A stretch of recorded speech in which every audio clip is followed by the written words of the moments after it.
హరీష్ రావు గౌరవ స్పీకర్ గారికి దయచేసి, ఎందుకంటే ఇక్కడ పెద్దలు పోచారం శ్రీనివాస్ రెడ్డి గారు స్పీకర్గా పనిచేసిన వాళ్ళు కూడా చాలా మంది ఉన్నారు. Cabinet is a collective decision.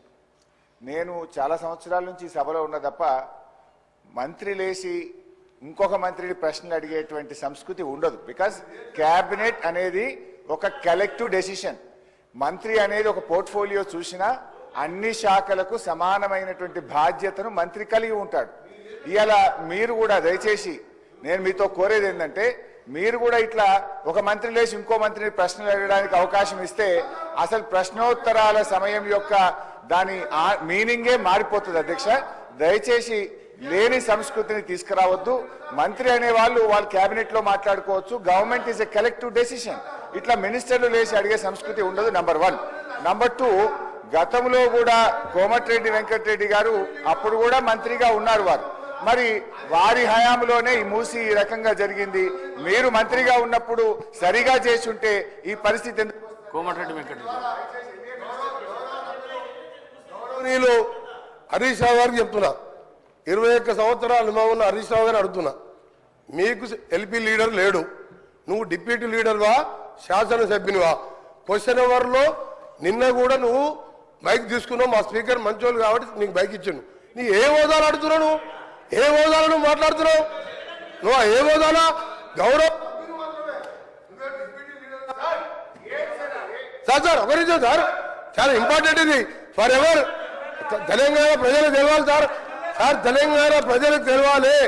Telangana ప్రజలకు ప్రతిపక్ష నాయకుడు సంవత్సర కాలంగా సభకు రాకపోవడం ఈ సభనే కాదు, తెలంగాణ ప్రజలని అవమానపరిచినట్టుగా ప్రజలందరూ అనుకుంటారు. అధ్యక్ష, ఈయన డిప్యూటీ లీడరా సార్? ఈయన కార్యవర్గం ఏర్పాటు చేసినా ప్రతిసారి ఈయనకి ఎందుకు ఇస్తున్నాము అంటే మిమ్మల్ని అడ్డలేడు. ఆయన అడిగే హక్కు లేదు. ఆయన మామూలు ఎమ్మెల్యే మాత్రమే. అందుకనే గౌరవ చెప్తున్నా, నా బాధతోని నల్గొండ ప్రజల కడుపులో ఆవేదన, ఫ్లోరైడ్ మూసి నీళ్లు చచ్చిపోతున్నారు సార్. ప్రజలు పేదవాళ్ళు, డబ్బున్న వాళ్ళు హైదరాబాద్కి వచ్చిండ్రు, డబ్బు లేని దళితులు గిరిజనులు నల్గొండలు చచ్చిపోతున్నారు. అంత కనికరం లేదు సార్ వీళ్లకు. ఎస్ఎల్బిసి సొరంగం 70% పూర్తి చేశాం. ఇరిగేషన్ మినిస్టర్ గా ఉండి ఒక్కసారి సొరంగం రాలే.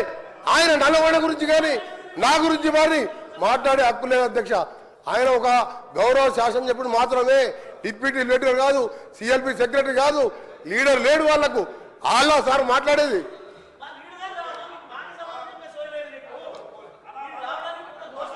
సార్, ఇప్పుడు ఈ రాష్ట్రాన్ని అతి ఎక్కువ కాలం పాలించింది కాంగ్రెస్ పార్టీ.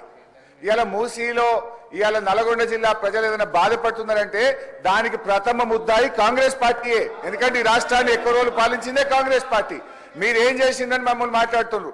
ఎస్ఆర్ఎస్పీ స్టేజ్ 2 పనులు పూర్తి చేసి కాళేశ్వరం జలాలను నల్లగొండ జిల్లా తుంగతుర్తి, సూర్యాపేట, కోదాడ ప్రజలకు అందించిన పార్టీ బీఆర్ఎస్ పార్టీ. అధ్యక్ష, అనవసరంగా ఒకరోజు చర్చ పెడదామంటే పెట్టండి. కాంగ్రెస్ పాలన ఏం చేసిందో మేమేం చేసాము. జరుగుతున్నది క్వశ్చన్ అవరు.